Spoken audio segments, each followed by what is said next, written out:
आज मी तुम्हाला मूग आणि मसूरचं कालवण बनवून दाखवणार आहे। तर बघा हे अर्धी वाटी भिजत होऊन मूग आहेत आणि 3 चमचे बघा ही अक्का मसूर आहे, ही पण भिजत घातलेला होता। मिक्सरच्या भांड्यामध्ये काढून घ्यायचे आहेत मूग आणि मसूर आणि ह्यांना का नाही दरदर करून घ्यायचे। मिक्सरला बघा मी फिरवून घेतलेला आहे। कढई गरम करत ठेवली, त्यामध्ये आपण तेल टाकून घेऊया। तेल टाकायचे आपल्याला एक पळी आणि गरम होऊन देऊया। त्याच्यामध्ये टाकायचं 1 चमचा मोहरी, 1 चमचा टाकायचं जिरं, कढीपत्ता, थोडीशी हिंग पावडर, एक छोट्या आकाराचा कांदा बघा एकदम बारीक कापून घेतलेला आहे आणि कांदा चांगला भाजून घेऊया। आता ह्याच्यामध्ये थोडासा तुकडा सुक्या खोबऱ्याचा, 6 पाकळ्या लसणाच्या आहेत, अर्धा इंच आलं आहे आणि कोथिंबीर आहे। हे सगळं मी कुटून घेतलेलं आहे बरं का। एकदम थोडंसं खोबरं आता ह्यात काय माहिती आहे का, आता हे काय करते 2 मिनिटं मीडियम गॅसवर परतून घेते। त्यात टाकायची आपल्याला एकदम थोडीशी हळद, मिक्स करून घेऊया। एक मीडियम आकाराचा टोमॅटो बघा चॉपरला मी बारीक केलेला आहे।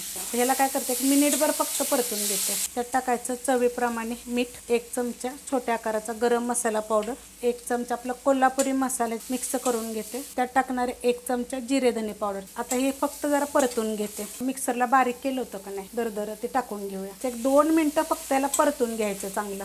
आता ह्याच्यामध्ये टाकणार आहे मी पाणी, मिक्स करून घेते व्यवस्थित। गॅस करणार आहे तर बारीक आणि बारीक गॅसवर चांगलं मी शिजून देणार आहे। बारीक गॅसवर बघा ठेवलं होतं 15 मिनिटं, मस्त असं बघा शिजलेलं आहे। अशा पद्धतीत झालेलं आहे बघा।